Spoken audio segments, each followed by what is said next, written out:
नमस्कार, मैं हूं नगमा और आज सच की पड़ताल में मालदीव और भारत के टूरिज्म की परतों को समझते हैं। प्रधानमंत्री मोदी लक्षद्वीप गए, वहां की तस्वीरें उन्होंने साझा की। वहां के कुदरती नज़ारे, सुंदर समंदर के किनारे दुनिया की नज़रों में आए और ऐसा होते ही मालदीव की घबराहट सामने आ गई। प्रधानमंत्री ने तो मालदीव के बारे में कुछ कहा ही नहीं था, वो सिर्फ लक्षद्वीप की तारीफ कर रहे थे। फिर क्यों मालदीव के 3 मंत्री जूनियर ही सही अभद्र टिप्पणी करने लगे? ये उनकी असुरक्षा दिखाता है। हालांकि इन मंत्रियों को निलंबित कर दिया गया, लेकिन क्या इन मंत्रियों को सरकार की शह थी? राष्ट्रपति, मालदीव के राष्ट्रपति बिना कोई बयान दिए चीन रवाना हो गए। मालदीव में लाखों की संख्या में भारत के टूरिस्ट जाते हैं। यहाँ की $6 बिलियन की जो अर्थव्यवस्था है, उसमें $4.5 बिलियन पर्यटन उद्योग का हिस्सा है। सवाल है कि मालदीव को क्यों लगता है कि लक्षद्वीप के जरिए भारत उसके टूरिज्म को नुकसान पहुंचाना चाहता है। भारत के पास तो ऐसे प्राकृतिक सौंदर्य की विविधता है जिसमें लक्षद्वीप के समुद्री किनारे तो बस एक हिस्सा हैं।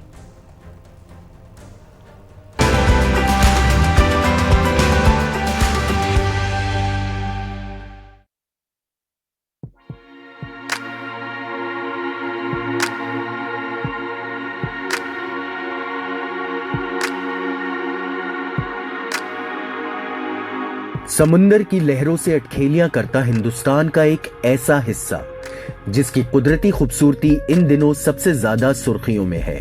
नाम है लक्षद्वीप।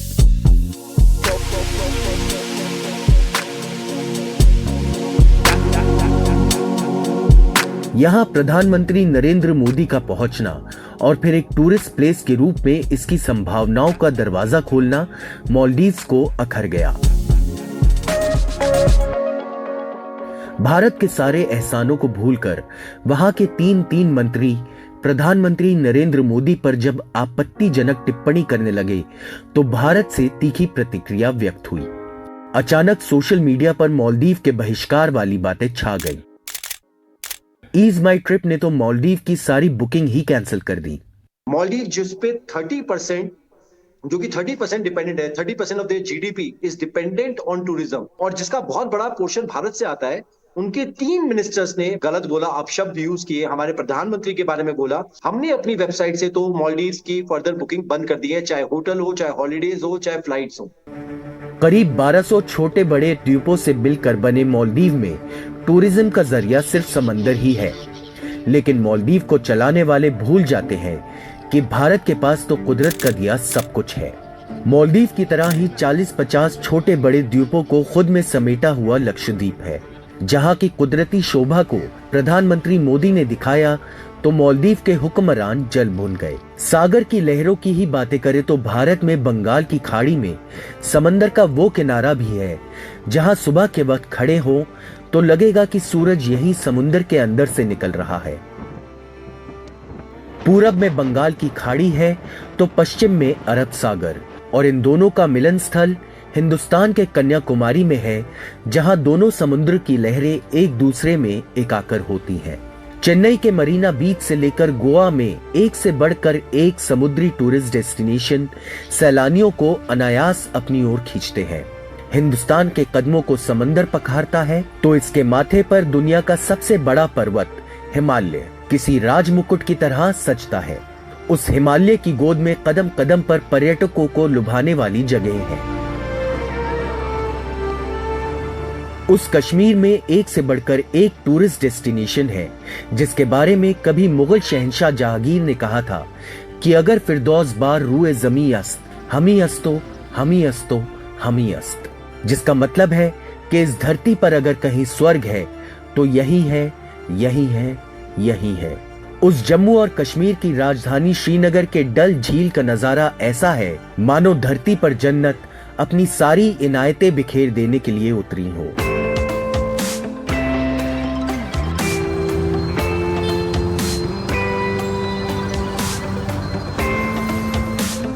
वहां से मैदानी इलाके में उतरिए तो देश की राजधानी दिल्ली में ही एक से बढ़कर एक टूरिस्ट प्लेस है। चाहे वो लाल किला हो जिसकी प्राचीर से प्रधानमंत्री हिंदुस्तान के सुनहरे भविष्य का लेखा जोखा पेश करते हैं, या फिर लोटस टेम्पल हो, या हुमायूं टोम या फिर कुतुब मीनार। वहां से आगे बढ़िए तो आपको आगरा में दुनिया के 7 अजूबों में से एक ताजमहल भी देखने को मिलेगा। अगर भारत में पहाड़ है, समुद्र किनारे रेत है, तो राजस्थान में वो रेगिस्तान भी है जहां जैसलमेर की रेत पर पर्यटन अपनी किस्मत संवारता है। रेगिस्तान की धूल में भी आकर्षण है तो बैक वाटर पर केरल का टूरिज्म लहराता है। भारत में उत्तर पूर्व पहाड़ों से टकराते बादलों और इन बादलों से बरसती बूंदों के बीच पर्यटन का एक सुखद एहसास है। इसीलिए दुनिया भर के सैलानी जिन देशों में सबसे ज्यादा आते हैं तो उनमें से एक हिंदुस्तान है। आखिर यहाँ कुदरत का नजारा भी देखने को मिलता है तो परंपराओं के प्रतीक भी और इतिहास के अनुभव से भी सैलानी रूबरू होते हैं। Bureau report, NDTV India.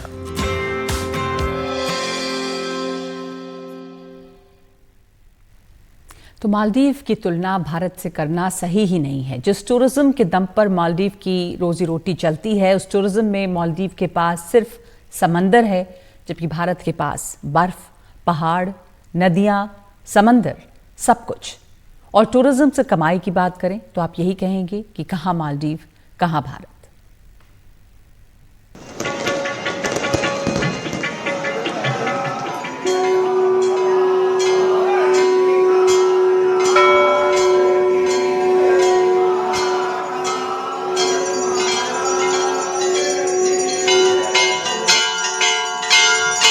जहां धर्म की आस्था और विश्वास है, वहां पहुंचते हैं देश विदेश से लाखों पर्यटक, यानी धार्मिक टूरिज्म।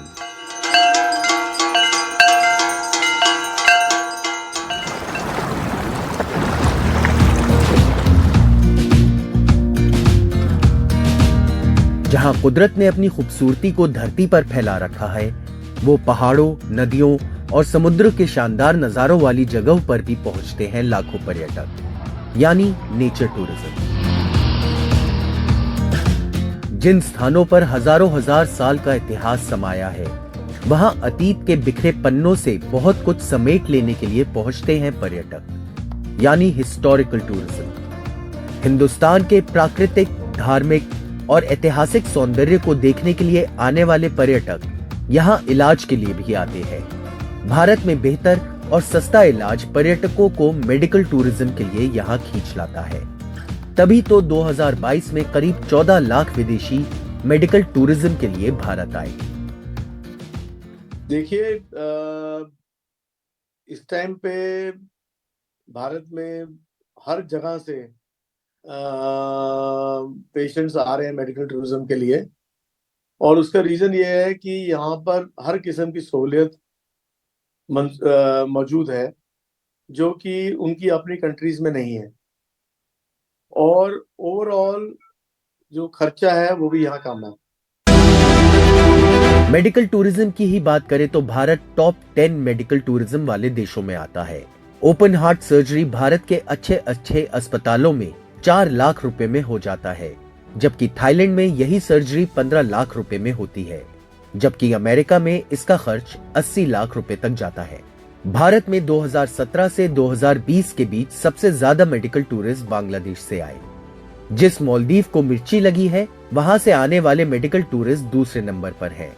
उसी तरह दूसरे नंबर पर ही इराक और अफगानिस्तान के लोग भी हैं। इनके अलावा ओमान, केन्या, म्यांमार और श्रीलंका से लोग मेडिकल टूरिज्म के लिए आते हैं, जिससे उनका एक पंथ दो काज हो जाता है। भारत में एक लोकसभा सीट पर जितनी आबादी आती है, उसकी 1/4 ही मालदीव की आबादी है।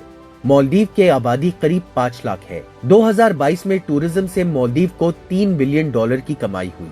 इसमें भारत कितनी बड़ी भूमिका निभाता है, इसका अंदाजा आप इस बात से लगा सकते हैं कि पिछले साल 13 दिसंबर तक मालदीव में दुनिया भर से 17,57,939 पर्यटक पहुंचे, जिनमें से 2,09,198 पर्यटक भारत से थे, यानी करीब करीब हर 8वां सैलानी हिंदुस्तानी निकला।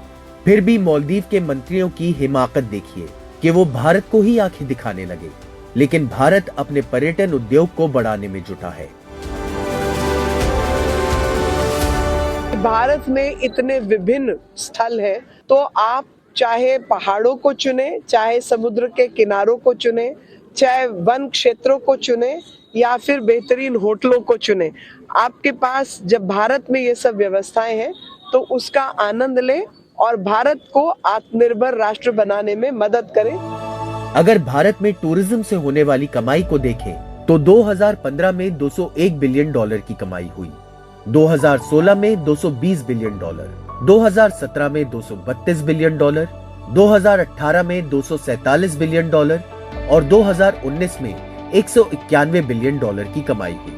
लेकिन कोरोना के कारण 2020 में ये कमाई घटकर 122 बिलियन डॉलर हो गई, जबकि 2021 में 178 बिलियन डॉलर। अब जिस तरह से मालदीव के बाइकॉट की भावना सोशल मीडिया पर उबल रही है, उससे लोग भारतीय पर्यटन स्थलों की तरफ ही रुख कर सकते हैं। We had a plan to travel abroad, but at the price कि अगर कोई ऐसा देश मेरे देश के पीएम को मेरे देश की का जो इमेज है उसको अगर कोई स्लैंडर करेगा, I will not take a moment to cancel my trip. Bollywood अभिनेता अक्षय कुमार, सलमान खान, सचिन तेंदुलकर, श्रद्धा कपूर समेत कई हस्तियों ने भारत के समंदर में घूमने की बात की है। खुद लक्षद्वीप को लेकर सर्च बढ़ गई है। Lakshadweep has seen a remarkable 3400%. प्रधानमंत्री नरेंद्र मोदी के लक्षद्वीप दौरे के बाद लक्षद्वीप की सर्च में 3400% की बढ़ोतरी हुई है। इसने हमें इस पर एक कैंपेन बनाने के लिए प्रेरित किया है। हम बीचेस ऑफ इंडिया नाम से कैंपेन लॉन्च कर रहे हैं। इस कैंपेन से लोग भारत की अलग अलग और सुंदर सुंदर बीचों के बारे में जानकारी हासिल कर सकेंगे। कैसे आना है, कहाँ रुकना है, कहाँ घूमना है, ये सब जानकारी होगी। हम लोगों को अच्छा डिस्काउंट और डील भी दे रहे हैं ताकि वो इस अनुभव का आनंद उठा सके। भारत में मालदीव के मुकाबले अंडमान निकोबार और लक्षद्वीप जैसे कई द्वीप समूह हैं जहां पर पर्यटन की असीम संभावनाएं हैं। बस इन्हें विकसित करने की ज़रूरत है ताकि भारतीय विदेश जाने की बजाय भारत में ही इस खूबसूरती का नज़ारा देख सकें। इतने बड़े देश में अगर खूबसूरत नज़ारों को देखने के लिए लोग जाते हैं तो आस्था और भक्ति के रास्ते से पर्यटक धार्मिक स्थलों पर भी पहुंचते हैं। तिरुपति के वेंकटेश्वर मंदिर की कुल संपत्ति 30 बिलियन डॉलर है और श्रद्धालुओं से सालाना 1000 करोड़ रुपए की कमाई होती है। जम्मू और कश्मीर में पर्यटन से सालाना 8000 करोड़ रुपए की कमाई होती है, जबकि केरल में 35,000 करोड़ रुपए से ज्यादा की कमाई। आखिर हिंदुस्तान के पास प्रकृति ने ऐसे संसाधन दिए हैं कि हर कोई कहता है कि ईस्ट हो या west, India is the best, पर्यटन के मामले में भी। Bureau report, NDTV India. तो भारत में इतनी ज़्यादा प्राकृतिक विविधता है, समंदर हैं, पहाड़, रेगिस्तान, धार्मिक टूरिज्म, मेडिकल टूरिज्म। ये सच है कि अपने देश में ही देखने के लिए बहुत कुछ है। एक ब्रेक ले रहे हैं इस समय। जब प्यास से तड़प रहा था मालदीव, तब पानी लेकर पहुंचा था भारत। फिर भी क्यों भारत के खिलाफ खड़ा है मालदीव? एक ब्रेक के बाद।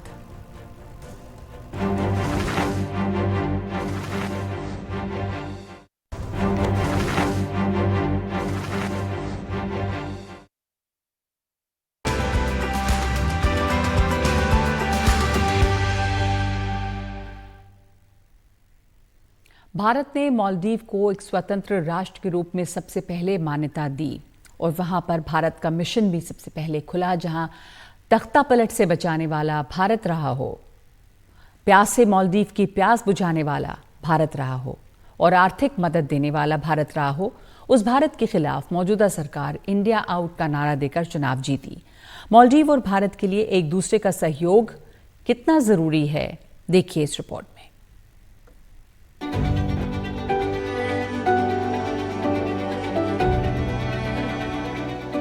जब मालदीव को पीने का पानी नहीं मिल रहा था, तब उसका जल संकट दूर करने गया था हिंदुस्तान। दिसंबर 2014 में मालदीव की राजधानी माले की वाटर और सीवरेज कंपनी में भयंकर आग लगने से पीने के साफ पानी की आपूर्ति रुक गई। पानी के लिए हाहाकार मच गया। मालदीव की सरकार ने 4 दिसंबर 2014 को भारत सरकार से अनुरोध किया। भारत ने ऑपरेशन नीर शुरू किया, यानी मालदीव को पीने का पानी पहुंचाने का अभियान। भारतीय नौसेना ने आईएनएस सुकन्या को कोची के तट से रवाना किया। हर दिन 20 टन पानी साफ करने की क्षमता वाले पोत INS सुकन्या पर 35 टन ताजा पानी माले भेजा गया। इसके अलावा 7 दिसंबर 2014 को INS दीपक 1000 टन पानी लेकर माले पहुंचा।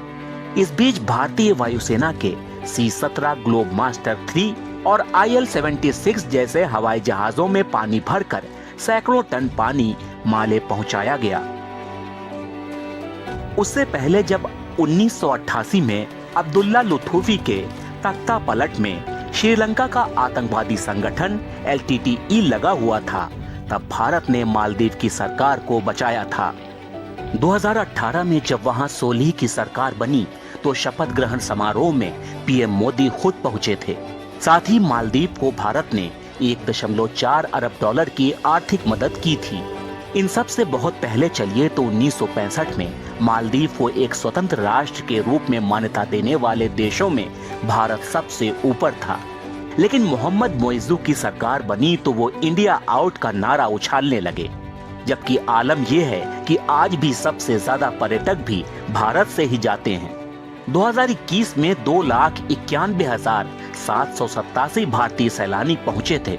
2022 में 2,41,382, 2023 में 2,09,198 और इस साल 2, 3 और 6 जनवरी को जोड़कर ही 4,533 पर्यटक पहुंच चुके हैं। ट्रैवल एजेंट भी मानने लगे हैं कि जो देश हमारे देश का सम्मान नहीं करता वहां कोई क्यों जाए। My first reaction would be that why are you going to a country where you're not respected? ये तो है नहीं कि Maldives is the only country we can travel to. We can travel to so many other countries. So the opportunity is there. The opportunity is right in India. So why would we go to a country जहाँ आपकी खुद की self respect नहीं है? So let that self respect come. And people like Maldives should understand this more. Because post COVID अगर उनको किसी ने खड़ा किया अपने पैरों पे तो Indians ने खड़ा किया।